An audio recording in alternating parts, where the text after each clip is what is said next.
ನಮಸ್ಕಾರ ಗುರು ಸರ್ ತುಂಬ ಕಷ್ಟಪಟ್ಟು ನಮಗೆ ನಮ್ಮ ಡಾಕ್ಟ್ರಿಗೆ ತುಂಬ ಹೆಲ್ಪ್ ಮಾಡಿದ್ದಾರೆ. ಕರೆಕ್ಟಾಗಿ ಅದು ಲಾಸ್ಟ್ ಟೈಮಲ್ಲಿ ನಾವು ಬೇಕಂತ ಸ್ವಲ್ಪ ಇದಕ್ಕೆ ಮಾಡೋದಕ್ಕೆ ತುಂಬ ಕಷ್ಟಪಟ್ಟು ಸೀಟು ಇದು ಮಾಡಿ ಕೊಟ್ಟಿದ್ರು ನಮಗೆ. ಗುರು ಸರ್ ತುಂಬ ಹೆಲ್ಪ್ ಮಾಡಿದ್ರು. ಅವ್ರ ಟೀಮೂ ಅಷ್ಟೇ ಕರೆಕ್ಟ್ ಇನ್ ಟೈಮಲ್ಲಿ ಒಳ್ಳೆ ನಮಗೆ ಹೆಲ್ಪ್ ಮಾಡಿ ವೀಸಾ ಆಗಲಿ ಪ್ರತಿಯೊಂದೂ ಅಲ್ಲಿ ಫ್ಲೈಟ್ ಟಿಕೆಟ್ಸ್ ಆಗಲಿ ಪ್ರತಿಯೊಂದೂ ಎಲ್ಲ ಟೈಮ್ ಟು ಟೈಮ್ ಎಲ್ಲ ಇದು ಮಾಡಿ ಕರೆಕ್ಟ್ ಟೈಮ್ಗೆ ನಮಗೆಲ್ಲ ಇದು ಮಾಡಿಕೊಟ್ಟಿದ್ದಾರೆ. ಪ್ರತಿಯೊಂದು ನೆಕ್ಸ್ಟು ಇದು ಬಂದು ಇದೇ ಸರ್ವೀಸು ಮುಂದುವರಿಬೇಕಂತ ಕೋರ್ಕೊತಾ ಇದ್ದೀವಿ. ಗುರು ಸರ್ ತುಂಬ ಹೆಲ್ಪ್ ಮಾಡ್ತಾರೆ. ನೀವು ಪ್ರತಿಯೊಬ್ಬರಿಗೂ ಇದೇನೇ ಸ್ಟೂಡೆಂಟ್ಸ್ಗೆ ತುಂಬ ಹೆಲ್ಪ್ ಮಾಡಿದ್ದಾರೆ. ನಾವೆಲ್ಲ ನೋಡಿದ್ದೀವಿ. ನಮ್ಮ ಕಜಿನ್ ಒಬ್ಬರು ಆಲ್ರೆಡಿ ಹೋಗಿದ್ದಾರೆ. ಅವರು ನಮ್ಗೆ ಹೇಳಿದ್ದಾರೆ ಗುರು ಸರ್ ಬಗ್ಗೆ.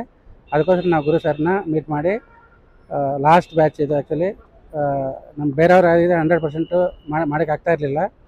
ಗುರು ಸಾರು ತುಂಬ ಕಷ್ಟಪಟ್ಟು ನಮಗೆ ಸೀಟ್ ರೆಡಿ ಇದು ಮಾಡಿಕೊಟ್ಟಿದ್ದಾರೆ. Thank you so much.